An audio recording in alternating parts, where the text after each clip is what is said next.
27 asesinatos confesados, potencial responsable de más de 200, con su propio Hotel de los Horrores y considerado el primer asesino en serie de los Estados Unidos, esta es la historia de H.H. Holmes. Su verdadero nombre era Herman Webster Mudgett, tercero de 5 hermanos. Nació y se crió en Gilmanton, New Hampshire. La vida con su alcohólico padre y las constantes dificultades económicas hacían la vida del entonces joven Herman muy complicada.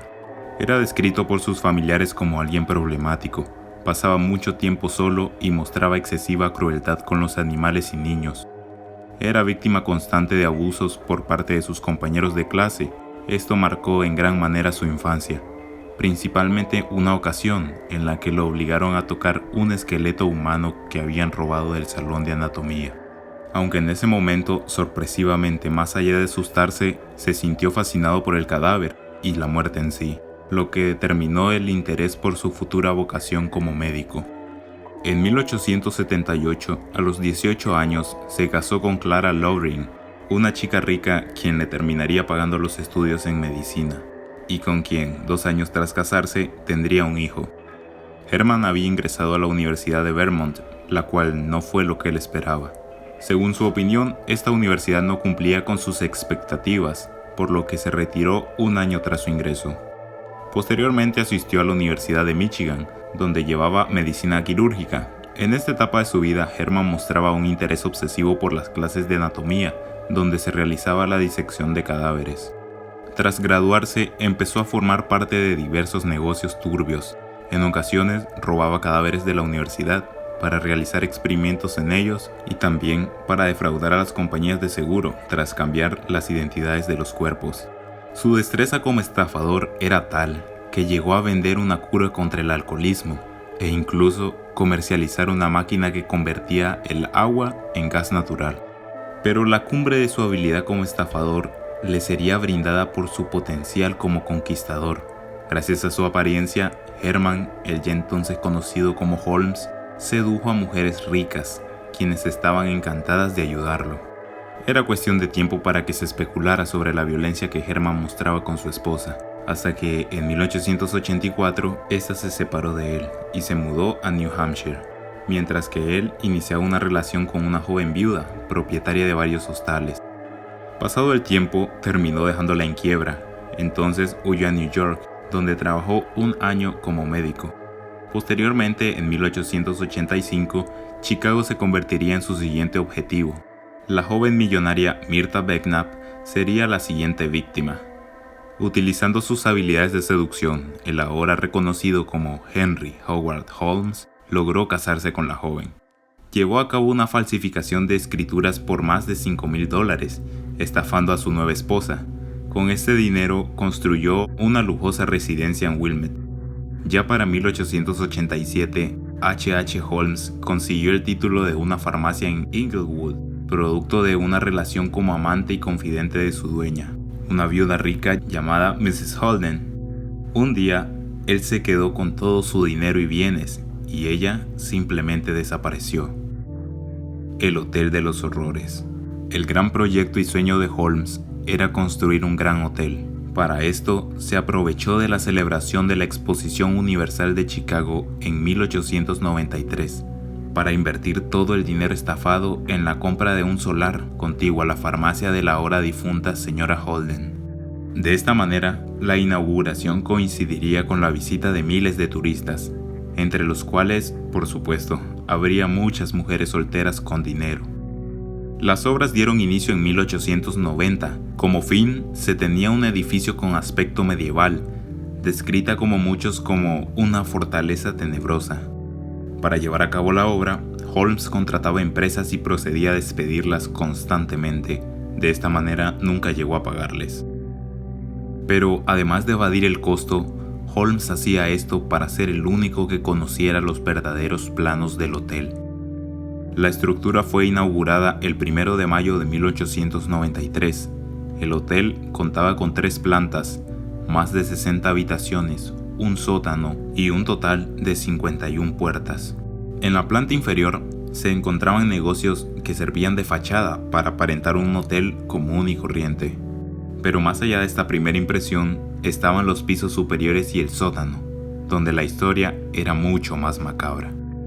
El Hotel de los Horrores contaba con cientos de trampas, habitaciones secretas, escaleras falsas que no llevaban a ningún lado, cuartos sin ventanas, puertas corredizas, pasillos ocultos e incluso pequeños laberintos. Durante la construcción, Holmes se aseguró de que instalaran decenas de mirillas en las paredes. Mediante estas, podría observar a escondidas el sufrimiento de sus prisioneros. De igual manera, utilizó una instalación eléctrica bajo el suelo, que se encargaba de detectar todos los movimientos. Así, él sabría dónde se encontraban sus potenciales víctimas. De estas, las primeras pudieron haber sido su amante, Julia Smith, y su hija Pearl. Julia era la esposa de Alex Conner, un inquilino del edificio Holmes, quien, tras darse cuenta de la relación de su esposa con Holmes, decidió mudarse, abandonando a Julia, quien al final obtuvo la custodia de su hija. Estas continuaron viviendo con Holmes, hasta que, misteriosamente, durante la temporada de Navidad, ambas desaparecieron. Holmes dijo que Julia había muerto durante un aborto, cosa que nunca fue confirmada. Otra posible víctima de Holmes fue Emmeline Seagrave. Ella empezó a trabajar en el edificio en mayo de 1892 y desapareció en diciembre de ese mismo año. Esta misma suerte pudo haber corrido Edna Van Tassel, quien también fue declarada como desaparecida. Mientras trabajaba en la farmacia del edificio Chemical Bank, Holmes se hizo amigo de quien sería entonces su mano derecha, Benjamin Pitezel, un carpintero con pasado criminal. A principios de 1893, una actriz llamada Minnie Williams se mudó a Chicago y comenzó a trabajar para Holmes. Este ideó un plan para que ella le transfiriera todos sus bienes inmuebles bajo un seudónimo. Esto lo llevó a cabo con ayuda de Pitezel. Poco tiempo después, Nanny, la hermana de Minnie, fue a visitarla. Ninguna de las dos fue vista con vida después del 5 de julio de ese mismo año. Sin saberlo, todos los clientes del hotel estaban en manos de un asesino, completamente vulnerables. Holmes podía decidir acabar con sus vidas en cualquier momento. Era relativamente fácil. Bastaba con abrir las espitas de gas para asfixiar a los huéspedes de varias habitaciones a la vez. Otras habitaciones tenían sopletes, ocultos tras una plancha de hierro en las paredes. Holmes contaba con un montacargas y 2 toboganes. Con esto trasladaba los cadáveres a una bodega.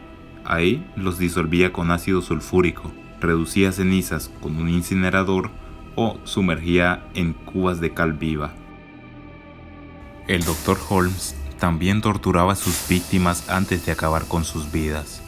A veces las colgaba de los brazos y les bajaba lentamente hasta un pozo lleno de ácido, o las encadenaba a una prensa rotatoria que poco a poco trituraba sus huesos. Incluso practicaba autopsias sobre cuerpos vivos. Una de sus famosas habitaciones era la llamada El Calabozo. Tras la clausura de Exposición Universal, los beneficios de Holmes descendieron considerablemente.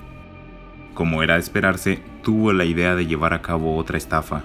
En esta ocasión, incendiar el piso superior del hotel, para así poder cobrar el seguro, que ascendía a unos $60,000. Pero para su desgracia, fue descubierto y tuvo que huir a Texas, donde siguió con sus estafas hasta que finalmente fue detenido y enviado a la cárcel por primera vez. Durante su periodo en la cárcel, Holmes conoció a Marion Hedgepeth, a quien le prometió $500 a cambio del contacto de un abogado de confianza para llevar a cabo otra estafa a una compañía de seguros. Estando libre, Holmes intentó llevar a cabo su plan, pero la compañía de seguros sospechó que se trataba de una estafa y se negó a pagar. Posteriormente, Holmes idearía un plan similar, pero en esta ocasión fingiendo la muerte de su mano derecha, Pitezel. Haría creer a la aseguradora que Pitezel había muerto y para ello mostraría un cadáver anónimo, desfigurado por un accidente. Una vez realizado el engaño, la mujer de Pitezel cobraría la prima y la repartiría con Holmes, pero Holmes lo quería todo para él, así que mató de verdad a su cómplice, a quien luego de dejar inconsciente le prendió fuego. De esta manera podría quedarse con la totalidad de la indemnización. Semanas más tarde, Holmes también se deshizo de la esposa e hijos de Pitezel. a quienes encerró en un camión y asfixió conectando una manguera a una tubería de gas. Luego enterró sus cuerpos desnudos en el sótano de su casa en Toronto. Cuando parecía que Holmes se saldría con la suya, su antiguo compañero de celda, a quien no pagó los $500, lo delató a la policía por otro caso de estafas. Cuando las autoridades empezaron a investigar a fondo, descubrieron no solo los múltiples cambios de identidad de Holmes, sino la infinidad de fraudes y asesinatos que había cometido. Estos salieron a la luz cuando relacionaron la gran cantidad de desaparecidos que hubo en Chicago mientras que el Hotel de los Horrores estuvo activo. Al revisar las instalaciones e inspeccionarlas bien, los investigadores encontraron cientos de restos humanos, estancias repletas de máquinas para tortura, pasadizos secretos, sangre seca en diversos puntos. De ahí se contabilizaron 200 fallecidos, de los cuales Holmes reconoció únicamente 27. El final del Dr. Holmes llegaría en octubre de 1985, cuando se inició el juicio en su contra en Filadelfia. El juicio tomó 6 días y el asesino se rehusó a ser defendido, actuando él mismo como su propio abogado. Pese a sus habilidades de persuasión y engaño, su testimonio, alegatos y tretas no fueron suficientes para salvarle. El 30 de noviembre, el juez firmó la sentencia de muerte, la cual se aplicaría el 7 de mayo de 1896. H. Holmes fue condenado a morir en la horca a sus 35 años. Antes de morir, Holmes se burló de los presentes, afirmando: «Nací con el demonio dentro, como mi patrón a un lado de la cama cuando vine al mundo, y ha estado conmigo desde entonces». Una vez en la horca, tardó 15 minutos colgados antes de morir. Temeroso de que su cuerpo fuera robado o mutilado, Holmes pidió ser enterrado en un ataúd lleno de cemento. Añadido a todo, al parecer Holmes lanzó una maldición sobre las personas que lo rodearon mientras aún estaba vivo. Un par de semanas posterior a su muerte, uno de los testigos murió por envenenamiento sanguíneo. Otros participantes del juicio enfermaron de muerte días después.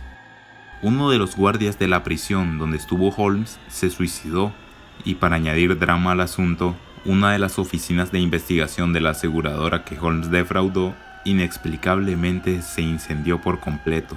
Curiosamente, solo quedaron unas fotos del asesino y la orden de aprehensión del mismo.